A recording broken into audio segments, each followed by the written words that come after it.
Hola, para celebrar el Día de Pi, o sea, marzo 14, 3.14, fuimos invitados a una presentación especial del nuevo show de Broadway, The Life of Pi, o La Vida de Pi. Acompáñennos.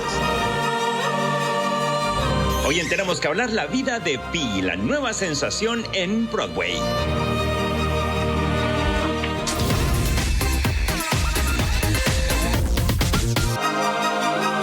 La obra La Vida de Pi o Life of Pi está basada en la novela bestseller del mismo nombre, escrita por Yann Martel, y fue adaptada para los escenarios teatrales por Lolita Cakrabarti.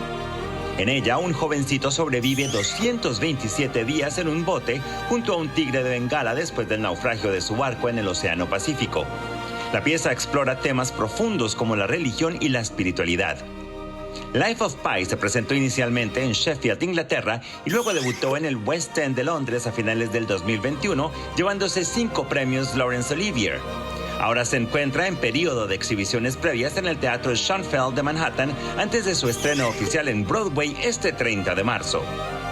Para celebrar el Día de Pi por el número que define la fecha, es decir, 3.14 o marzo 14, fuimos invitados a un evento de prensa donde tuvimos la oportunidad de hablar con el talento que hace posible este magnífico montaje.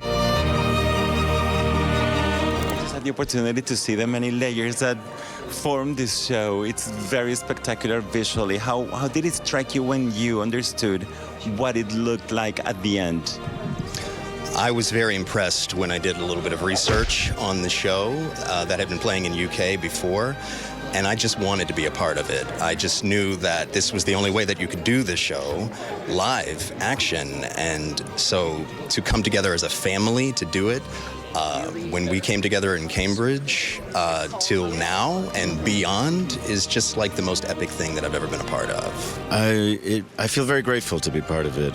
It is an important story. It does move people. I feel very fortunate to be part of it, and it personally means a lot to be on Broadway, to be part of a show with a heavy South Asian representation.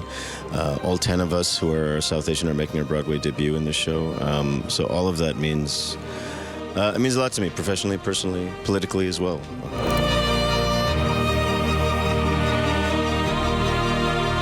What is the meaning of this show to you? There's the end of the play, there's a line, isn't the story better with animals? And that's how I feel about life. I think life is better with animals, with our imagination, with the stories we choose to tell about things. You know, I have a little pet dog myself. And Me too. I totally understand that. We just had the opportunity to see the many layers that compose this show and how visually stunning it is. How did that strike you when you realized what it looked like?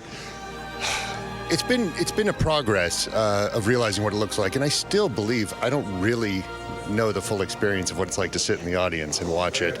I see audience members and their reactions, and I talk to them after the show, and they're just blown away by it. I've seen bits and pieces throughout the tech, and I think it's just magical. It is a magical experience.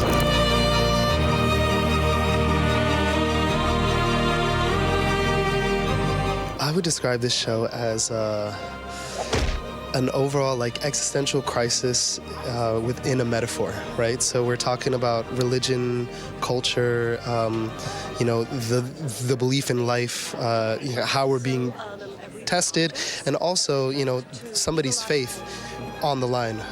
So I think it's really hard to pin it down because fundamentally it's like a boy and a tiger and a whole bunch of animals, but really we're talking about bigger messages. Why are we here?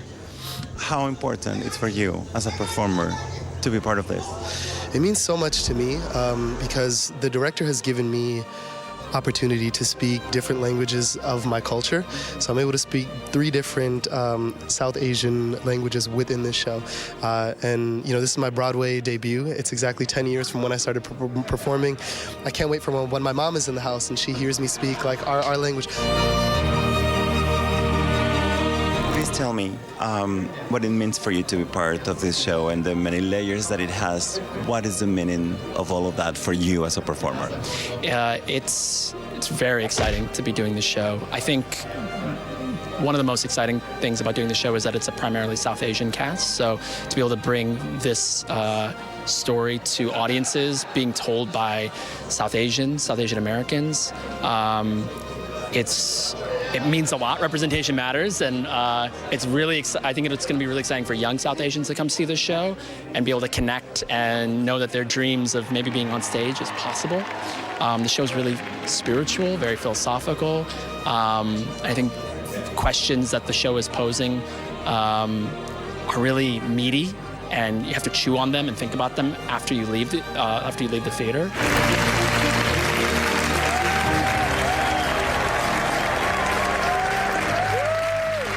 Why do people need to come and see this show on Broadway? Why do people need to? Because it's theater magic at its best. It'll make you believe in the magic of theater, and it's also very philosophical, and it'll make you think about the meaning of life. I mean, at its simplest, yeah.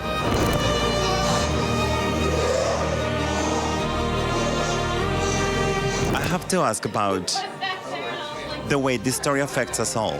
When I read the book, when I saw the movie, I was shaken and I felt a lot of things. From your perspective as a performer, how does this story affect you? Yeah, I think, so I read the book a long time ago in school because it was required, and then I found myself going back to it and reading it over and over again throughout my more adult life. And I feel like the beauty of the book for me is that I get to decide sort of what I believe in and what I want the ending to be and which story I choose to believe in.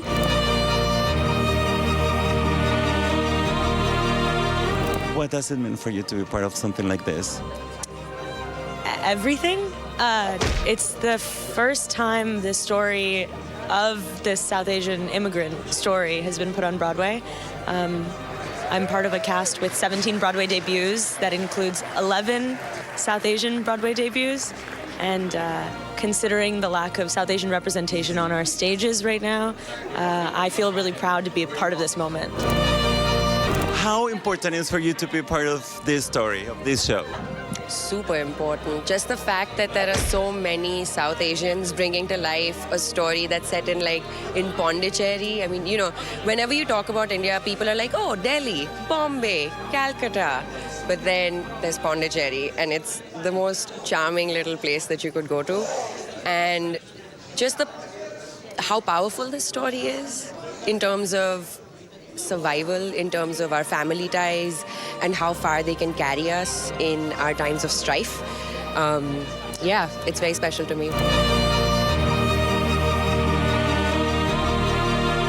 So I just witnessed a few minutes of this magic, but it also looks very hard, difficult. It requires coordination. It's a lot of skills. Describe that, please. Yeah, it does. It does require a lot of skill.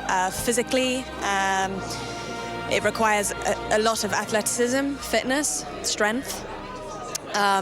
Emotionally, it requires a lot of focus, connection. And yeah, it's your mind and body working in an extremely acute, focused way. Yeah. And when you say that, what struck me was that at a certain point, at the first 30 seconds I was thinking about that, but then I detached myself and I gave myself to believing and to have that experience with me, to cause that requires also a very big understanding of emotions of the character that you are creating with your bodies. Tell me about that. Yeah, as Scar said, and you said, there's a lot of skill that goes into doing what we do and everyone does in the show. And then there's another level of skill, or a different aspect of skill, in that we want to make it look like it's really easy, and that it doesn't take a lot of thought or a lot of planning, or but so that you can come, you can watch the show, and you're not thinking, oh, that looks really hard to do, they're doing such a good job. You're just going, wow, that's really cool, I really like that, that's beautiful, or whatever. But we want. That's exactly what we want. We want people to be able to sort of disassociate from what we're doing as our human bodies and what's going on stage, what we've got in our hands, you know, what the puppet's doing, what that character's doing. So that's our aim.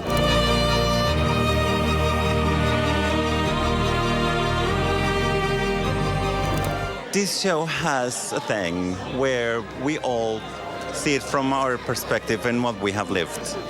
And so, what do you think about that possibility to bring something that becomes a personal experience for every member of the audience? Yeah, I mean, this is the story that Yann Martel wrote in the book, is someone telling their story and everyone around them having to wonder if it's real, but also every story that you tell is it's filtered through your memory, it's filtered through what is reality. So I think it's a sweet thing to highlight for this story, but also it's a beautiful thing that Finn and Max and Lolita have used sort of this ensemble theater and this puppetry style to show that only when everybody is working together can we really like put together a story.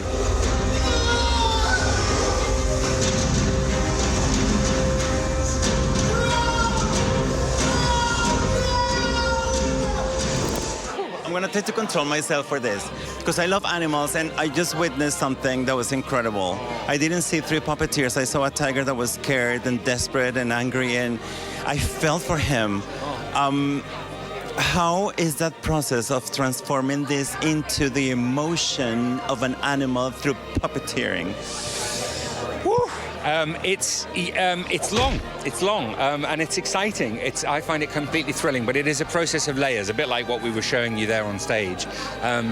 First of all, everyone has to want to be there. That's the main thing, because it's really hard.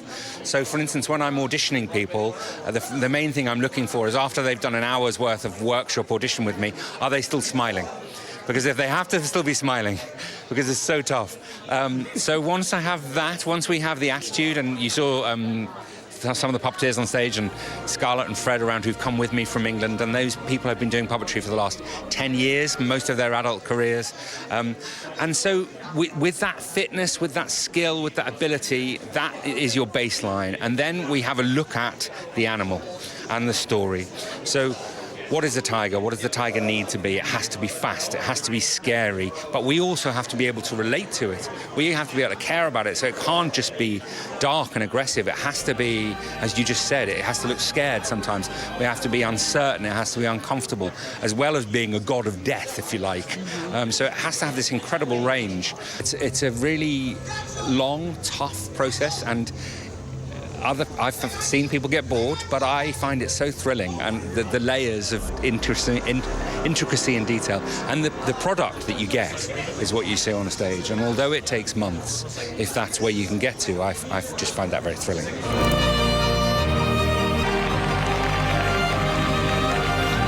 I was fabulous. I have to tell you that I am so mesmerized by what you do, because it has to be very difficult to cease to exist on a stage and allow a creature to exist and express feeling and emotion. And it seems so complicated and demanding. How does that happen for a performer? Well, the teamwork is really important. And I love the way you phrase that, to cease to exist. Yeah, and that is like what it's like. Yeah. I remember when we were we did a Boston process, and the first time that my trio of tiger puppeteers went on stage to perform, before the show, I was like, all this information was in my head, and I thought, how am I going to get through it? And then it was so challenging, and when something is so difficult, your brain doesn't have a moment to even think about what could go wrong. So in a way, it's like this active meditation. You just have to honestly survive. You just have to get on stage and survive and not fall over. Yeah. And you do something that is amazing, and is that we hear the tiger through your breathing, through all of the sounds. It's so fascinating because it also lends so much to the character. How is that? Yeah, I mean, all of the tigers, we all make the sounds collectively. And it's interesting, we do what we call like passing the ball.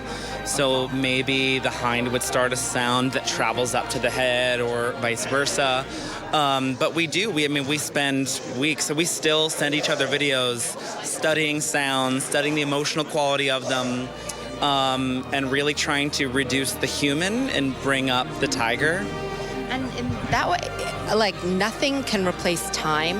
Like, we have, it's been months now, and like, that's just the beginning, and I can already tell the difference between us. Like, when we started, like, it's it's incredible. Yeah. We do kind of these exercises called, like, I call them like sound baths, but we like hold on to each other's backs and we get in a tight circle and we just generate sound, and someone might switch into like a higher pitched shout or scream or a Proustin sound, and it's so interesting to watch one person start it and then the circle all catches into it. So that's one of the ways we practice. Shall we do a sound bath right now?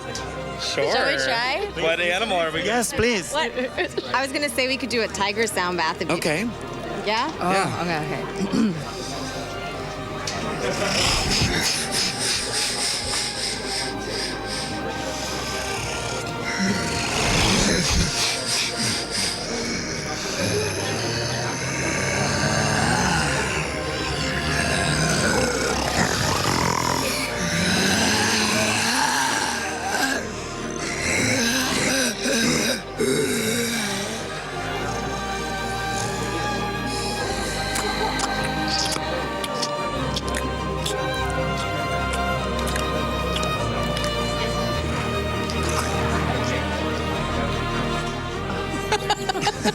I think the three of you, I think the three of you are going to be friends forever. For sure. Yeah, definitely We've been in bonded, many yes. lifetimes together. Yes.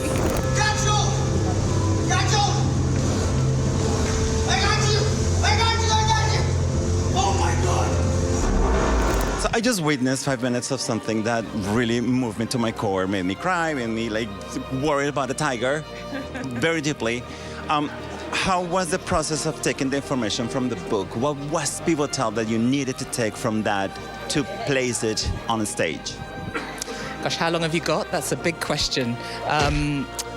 I guess I just followed my instincts with the book, because the book's beautiful and there are so many different episodes within it that I haven't used that were sad. I couldn't use them within the story, but I needed to find a dramatic structure for it. And the dramatic structure is that a boy living in India with his family emigrates to Canada, the ship sinks, family dies, and he survives. So within that, I chose these little nuggets from the book and placed them along that dramatic structure. How was to articulate everything that we see at the same time on a stage? I think layers is the way I think about it. So you have the text of language, then you also have the physical text, and then you have the sound, light, video, music. And that when all those things go together, so that when you hear a wave, you see a wave in the video, the automation moves, and the actors move, and then the line is in response to the wave, then you feel that you're totally transported. So it's a kind of joining up of all the different elements. God help me, please. Oh, please, there. Thank you, everybody. This is so intense and physical and emotional. Yes. Have you had moments of where you are in the middle of a scene and you feel like you are going to break down and start crying or like laughing or something? Yes, I've had those moments throughout doing the show. The first couple of times I ran the show, when the show would end, I would just start breaking down to tears, and that would happen for the first, second, third run. And after doing it and going through that experience, you kind of just get to live in that world. But at first, it's very emotionally jarring to go through that whole journey. What is your conclusion about Pi's journey? Pi's journey is there to really propose one question, and that is, which is the better story in your life? And how hard it is to go for that story. And you see that Pi is so adamant in his beliefs, but it's tested time and time again. And the way that he fights through that because of the story that he chooses to believe in his life is what I believe, what he goes through.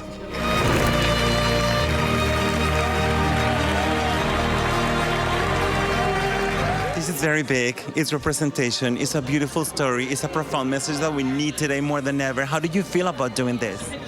I feel extremely privileged and quite humbled by everything that's happening, really.